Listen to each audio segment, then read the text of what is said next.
Steve Bowers welcoming you to Dialogue and an opportunity to visit with Coach Mickey Marley, who has a brand new book out called Game Ready, 52 Takeaways for Winning. And we want to get into this book before we get away, but we got some work to do before we get there. And because there's a lot of story and a lot of history behind this book. That's right. A lot of history behind this. It's good to have you with us. I appreciate it. Appreciate the opportunity. Thank you for having me. The opportunity to talk with you. Did you say work? You got work to do. You're no stranger to that. No, that's true. You know, you were telling me in your life you were born to a father who was in rodeos. Yeah. Daddy, he rodeoed for a living, ran horse and cattle operations. He was an 1800s man. He really was. And if you ever talked to anybody that knew him, they would tell you that. He was a unique individual. Now, he was from what area? Well, he was from Lamesa, Texas. Okay. And I'm going to tell you, if they ever faked a moonshot, that's where it was at. Okay. I'm going to tell you that. Okay. But, and when he was younger, I couldn't tell you the exact grade in school, but it was in lower school. He just quit school and basically started ranching with some folks out there in that part of Texas. West Texas is where it is. I'm talking about way West Texas. And the Millers. And the Millers have Ralph and Riley Miller, who all these folks are deceased now, had just a huge, I'm talking about a huge spread. Okay, one of those thousands of acre type I'm talking ranches. About a gazillion acres. Oh, okay. When we went out there, to give you an example, and we spread my dad's ashes when he passed, well, the Millers were still living. I asked him, I said, how much of this do y'all own? They said, well, how far can you see?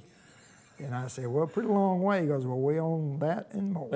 Okay, so it was that kind of operation. Yeah, and then they also had operation up in South Dakota. Okay. Oh, so wow. Daddy, got in with them. They were all about the same age, and et cetera, and they grew up together. And he started there, then really started working on those ranches and rodeoing, and they called him Kid Marley. And this is why, from what I understand. He was at a rodeo, he won it, and he got like a $99.75. He said somebody flipped him a quarter and said, here's a quarter, kid, now you got 100. Okay, so Kid Marley. That was his name, Ray. He was good at this then? Well, yeah, he was on Wide World of Sports. Back in that era, that was like the ESPN that was the only place you saw drag racing or auto racing. Also, it was Wide World of Sports. Or the guy flipping off the side right before, the agony of defeat type thing. Yeah, and he did rodeos, from my understanding, at Madison Square Garden and at Cheyenne, and those are the big rodeos. And I'm going to tell you, Franklin, Tennessee. A lot of people don't know this. Franklin has one of, if not the biggest rodeo this side of the Mississippi River. Okay. It's huge. And he was in on the second one, but really he was in on the ground floor of that. And a lot of they got started by some fellows from Texas, really, and from Franklin that came together in the Rotary Club there that got that thing going. And it's now just a great event. Okay. He won all-around cowboy in that thing, I believe, the second year of that rodeo. So he rodeo and then worked cattle and ran horse and cattle operations. But matter of fact, H.C. Spinks, when it was in its heyday, up near Gleason, Puryear, Como, that area up near Paris, man, we thought we were living on the Ponderosa.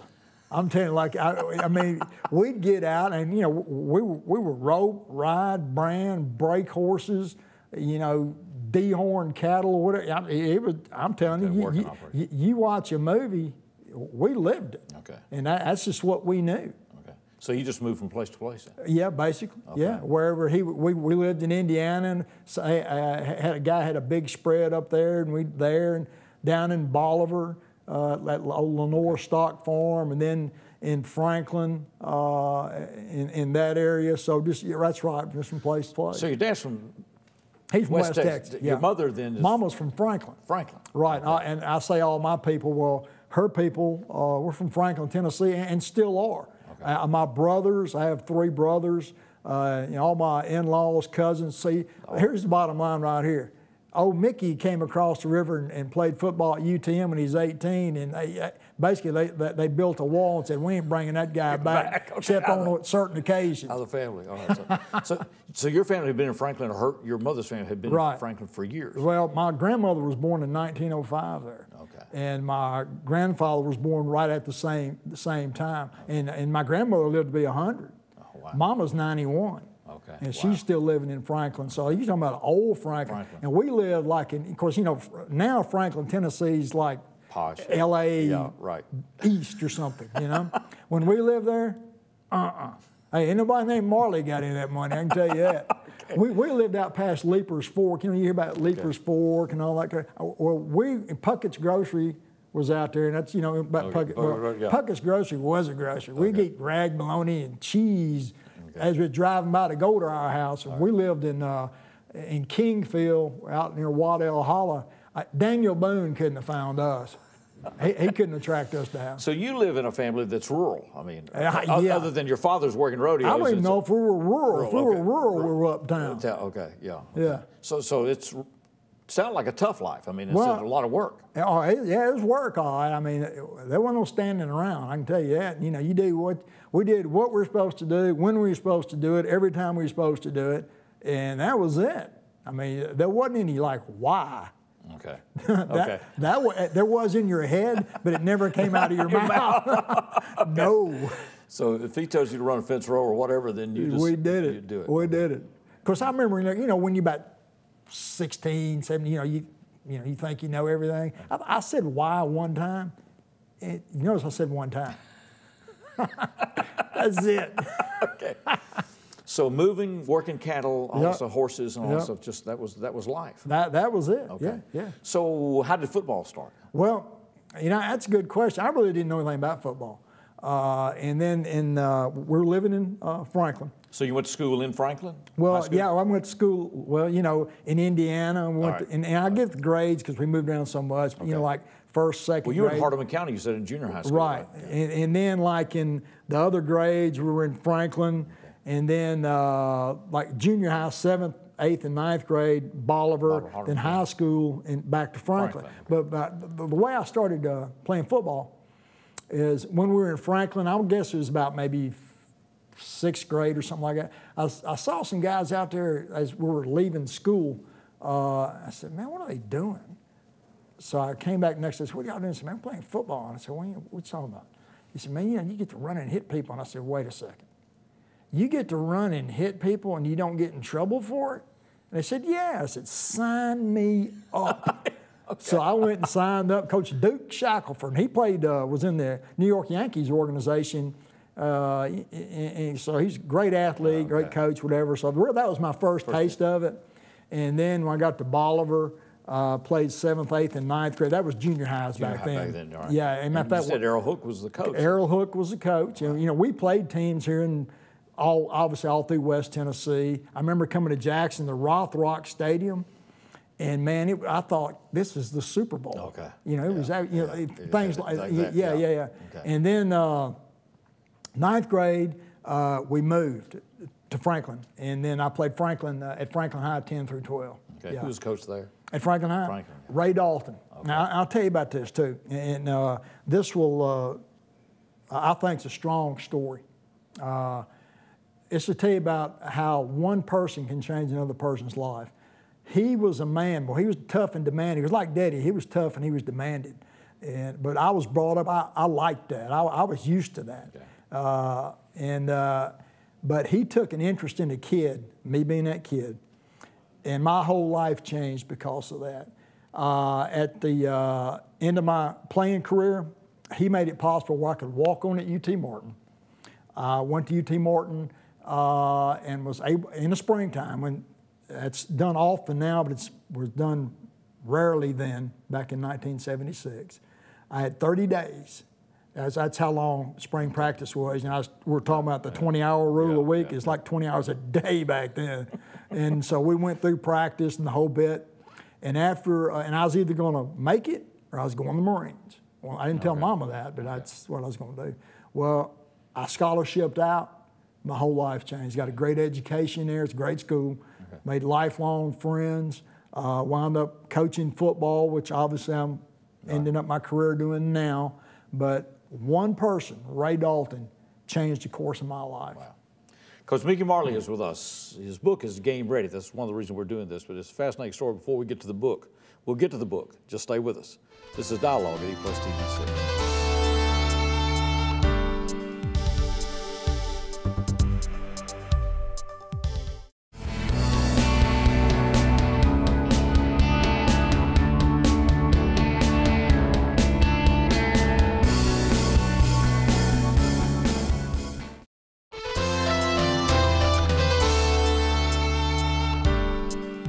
Welcome back to Dialogue here at E+TV6. We're visiting with Coach Mickey Marley, and his book is called Game Ready, 52 Takeaways for Winning. We'll get to the book, but let's say we got some conversations to set the stage for this book. It's a fascinating life. So you get to Martin in college football, right? And Coach set it up for you. You did well there. When did you start coaching then? Well, I finished up 4 years, okay, as in playing. I didn't redshirt or anything. You played what position? I was a defensive back, but I was able to play all four. I played corner, strong safety, free safety. Wound up playing strong safety mostly. I was a backup punter, backup long snapper. I could be a backup quarterback. Wow. I was like a utility guy as far as that went. And of course, if we got that far in the box, we had some problems. But anyway, you know, I was a utility guy. And but I started my first 2 years, I played on all special teams. Back then, you could have wedge busters. You can't have that now. And like if you talk to me very long, you're going to understand why. You're just like, wham, you go bust those wedge on the kickoffs and that type of thing, and pump block teams and whatever. My last 2 years, I started at strong safety, and then I was a tri-captain my last year, my senior year. What's the difference in college football and high school football when you made that transition? The biggest transition is the speed of the game. The same thing that happened with people go to the pros then, I guess. Same thing. You know, the speed of the game, the athletic ability of the people that you're playing with and against is totally different. I mean, you just really can't believe it until you actually get out there and see it. Everything's just so much faster. And you'll adjust or you'll get adjusted, one of the two, right quickly. I remember the Peyton Manning story when he came and spoke here last year before. And said he wasn't throwing passes. Coach jumped him about, you're not passing. Throw the ball. He said, well, nobody open. He said, what are you talking about? He said, well, it's like this. He said, it's the NFL. That's open. That's open, yeah. And I thought, well, yeah, everybody goes through that transition, I guess. Well, so even while I was coaching, you know, I tell our quarterbacks, you know, they're thinking like 5 yards is open. Well, yeah, it's open, but hey, when that guy turns and if a guy's on his opposite shoulder, he's open. Get him the ball. And of course, as you're saying, the more the transition, the tighter that gets, right? That window gets. Yeah. So you went through that. So you got into coaching then after college? Right? Well, I did. I had one more or a half a semester to go. I wasn't finished academically. So I was a GA, graduate assistant. So they went ahead and paid for my schooling. I worked with defensive backs. And then after that, I got hired to coach defensive backs really up until 1985.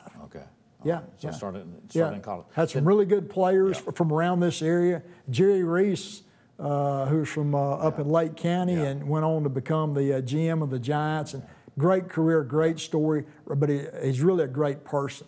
He played free safety for me, and a lot of guys from around Jackson. Ted Austin, our supervisor. Ted Austin played for us. Played running back, linebacker, really good player. And we had a lot of guys from around the middle of the West Tennessee area that played for us. Mickey Marley is with us talking about Game Ready. We'll get to the book in our next segment. So how did you get to Jackson then?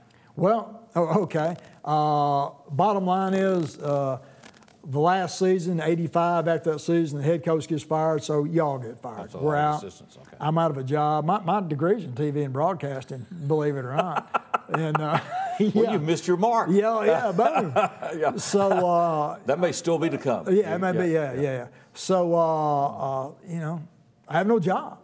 I'm looking for a job, and make a long story short, I'm wanting to get down to West Tennessee, into this area as close to Memphis as I can.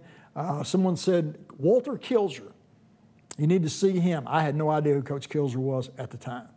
I said, well, who is it? He goes, you just find the oldest man in this building. You'll find Walter Kilzer. Because we were at a state coaching convention. I said, all right. Elevator opens up, and I just looked at this fella and go, man, it's got to be you. In aqua shirt, tan pants, and never forget it. I said, Coach, I'm Mickey Marley looking for a job. You know, I explained the story. Right. He goes, look, we're going to go eat, come back, we'll meet. Okay. I waited. He came back. We went up in his room. We met for, you know, a while.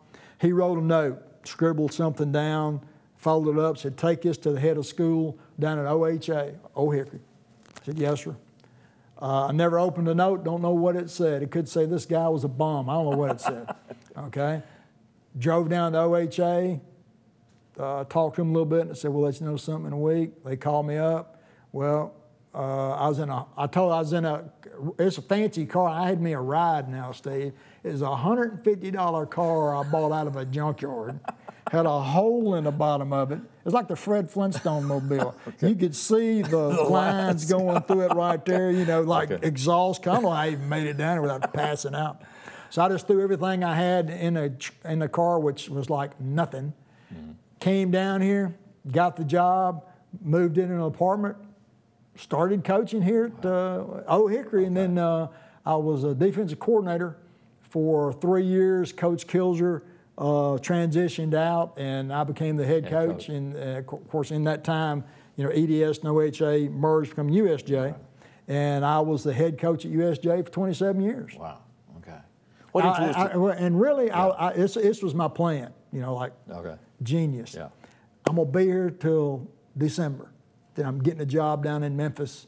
You know, I went through a divorce to get close to my daughter. And 30 whatever years later, I'm here talking to you about this book.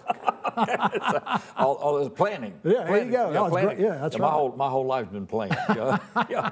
Okay. So you were going to stay in coaching? Yeah. You wanted to stay in coaching. So once you got to doing it, then it was like, hey, it was my calling, my passion. It's just what I knew I was going to do. What's the reward of coaching? Well, you know, it's different the older that you get. Okay. Like at this stage of my life, it's seeing all the guys that I played that played for me, and seeing their families. For instance, we have grandchildren, boys, 11, 9, and 5 down in Germantown. Okay. I go down and watch them play. My wife, Lisa, of course, we go down and watch them play. And at the same ballpark, I run into a guy the other day, one of the former players, Ed Wallace. Mm-hmm. Well, his kids are playing there. You know, we're talking, I haven't seen him in probably 20 years or whatever. And that's been happening more and more lately, is to see the guys that you actually coach and you go into their weddings and, you know, seeing their kids and the birth of their kids. You know, and the thing about it is, you know, at the time you were coaching them, they probably thought you were the sorriest joker that ever walked the planet, man. Because I must tell you, I was not an easy guy to play for. Didn't intend to be. I wasn't there to, you know, to be on the popular list. List, you know. I was there to be their football coach. I mean, I was very demanding, but I wanted this right here, okay, to be firm but fair. And all I know was this: I'm meeting more and more of the guys as they've grown up, and they're telling me that as they see me, how much of a change and how much football helped them grow as they became men. That's the fun part of it for me. Now, I ain't gonna lie, you know, people will tell you, well, it is all about the kid. But I like winning too now. I mean, you know, somebody sits up here and say they don't. They either A, they haven't won a lot, or B, they lost a lot and they don't know anything about it, or C, they just don't care about it. You know, I like winning. I like competing. I've often wondered what it is, you know, like a Saban in Alabama or whatever, where somebody comes in, takes the same people, and gets different results. What is that? Well, you know, you can take the same people. Do whatever it is you do football-wise. You know, people just got to believe in what they're doing. Okay. And but especially at a high school level or middle school level, I mean, there are just times when you're going to play. They just have more talent than you do. But okay, fine. Hustle makes up for a lot of things. Okay. It really does. There's a lot of people with talent that don't hustle. There's a lot of people that hustle that have some talent, and that will overcome that. And there's some people, hey, they got hustling talent. Okay. You got a problem. So you go into a game, we can win this game. I really have never gone into one and thought we could. Good. Because my wife says, you have no confidence problem, and she's right, I don't. The book is called Game Ready, 52 Takeaways for Winning. The author is Coach Mickey Marley. He is our guest. We'll get to this book next as we continue this dialogue at E+ TV6.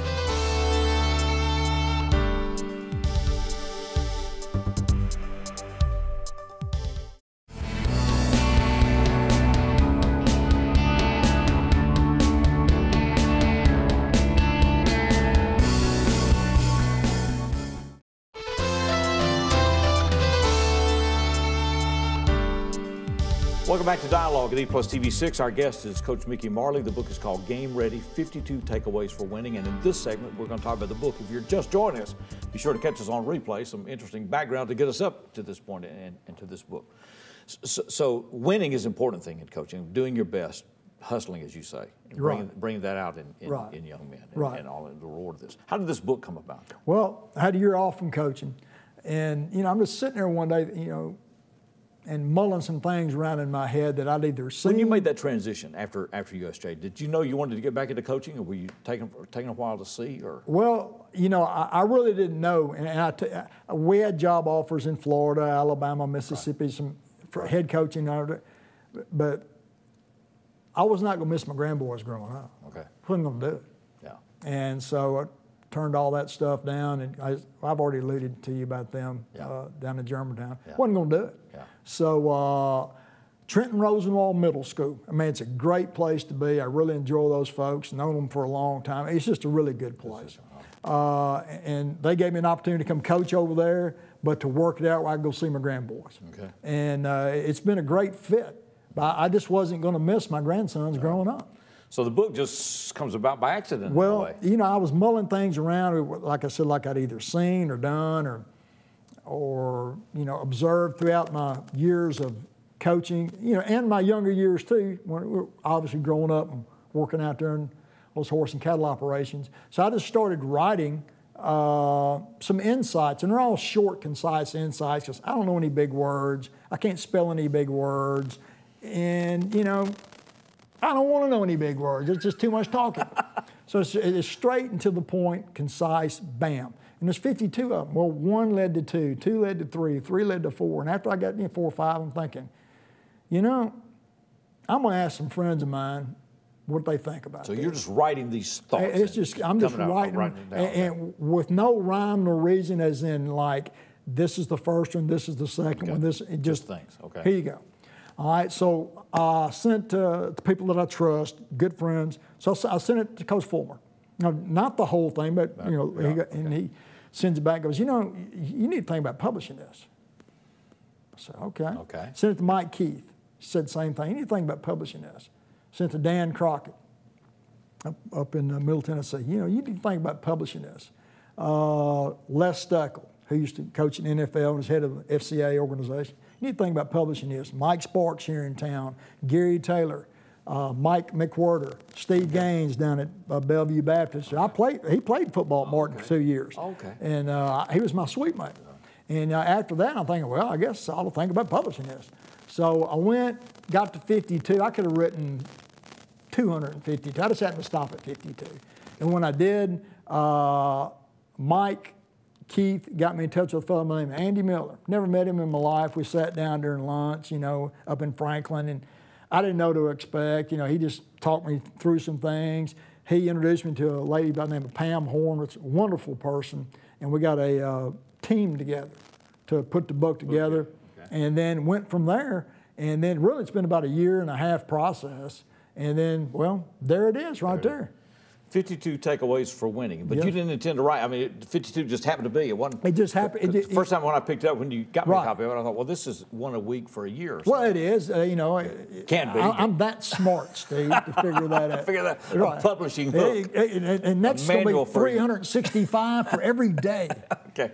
Very good. Okay, so they're more. So what do you want people to get out of this? What do you feel like they can get out of this? Well, this is what I think in a nutshell. Okay, and when I say this, people are going to go, yeah, right. But this isn't me talking because I'm on this TV show. It's other people talking that I respect, because Coach Fulmer wrote the foreword to it. It fits any sport, any business and life in general. It's takeaways that when you read it, it's like, man, that fits situation X or X, Y or Z. And I hope they'll take away that, you know, that when they read it, it may help them with something that may be going on in their lives or something they haven't thought about. Or, you know, hey, for instance, you know, I think people, you know, focus too much on the negative. Well, you know, like how do I handle negative situations? Well, how about handling success? Okay. Well, you better be able to do that. Well, it talks about handling success and negative. Somebody told me this one time, they're from Jackson, said, don't take financial advice from broke people. Well, that's one of the chapters, okay? Well, but here's, and I didn't, and it worked out, but, you know, thankfully. But the real essence of that chapter is this, you know, everybody thinks they know your business better than you. I mean, right? Right. I mean, everybody does. Well, you know, so be wise about who you take advice from.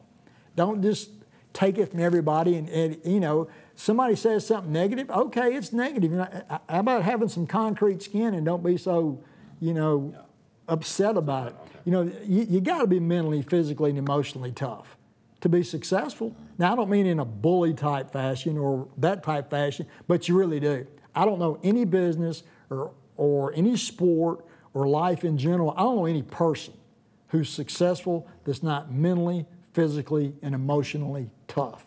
Now, again, I'm not talking about running over people and all that, but they just are.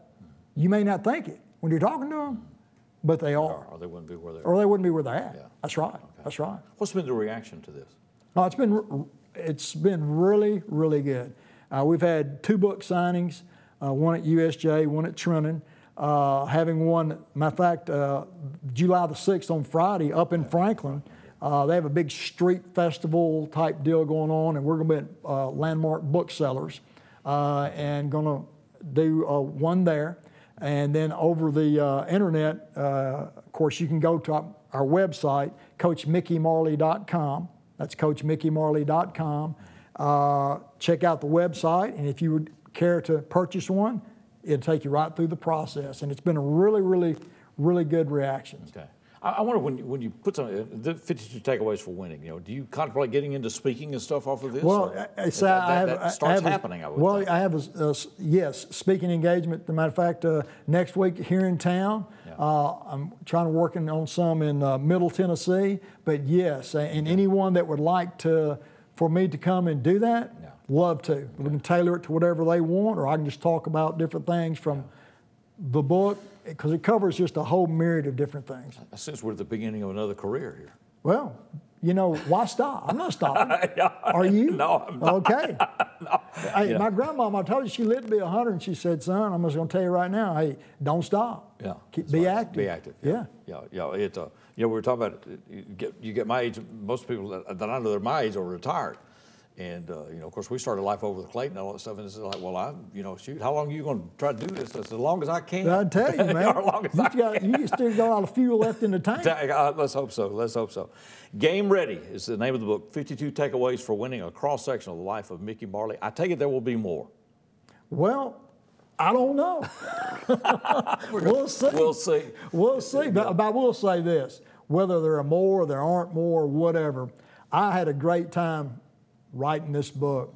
It brought a lot of clarity to me, and I've really had a lot of people tell me that it's brought clarity to them because, well, I'm just going to pick one up right quick and flip right there. Well, price, number 20. What does price mean? Well, there's a price to everything. Right. There's nothing really free, you know that. If somebody's giving it to you, well, they ain't just giving it to you. There's you know, you have to pay a price. Well, you had to pay a price to get to where you're at in your profession. Right. I had to pay a price to get to where our profession, and a lot of people just won't pay that price. Okay. A lot will. So. Well, Mickey, it's good to see you. Hey, can I say one more thing? Yes, sir. Potential will get you fired. What? Well, think about it, okay? Everybody's got potential, but a lot of people just won't tap it. So what good's it doing you? Yeah. You got to tap that potential. And that's up to me as a coach to help those kids out there to tap that potential for them. Yeah. But it's up to that person to push themselves to tap it. Because after you get to that point, hey man, sky's the limit. It's good to see you. Yes, sir. Appreciate it. Thank you a lot. Coach. Thank you for being with us. Stay with us at E+ TV 6. This is the place where the dialogue continues.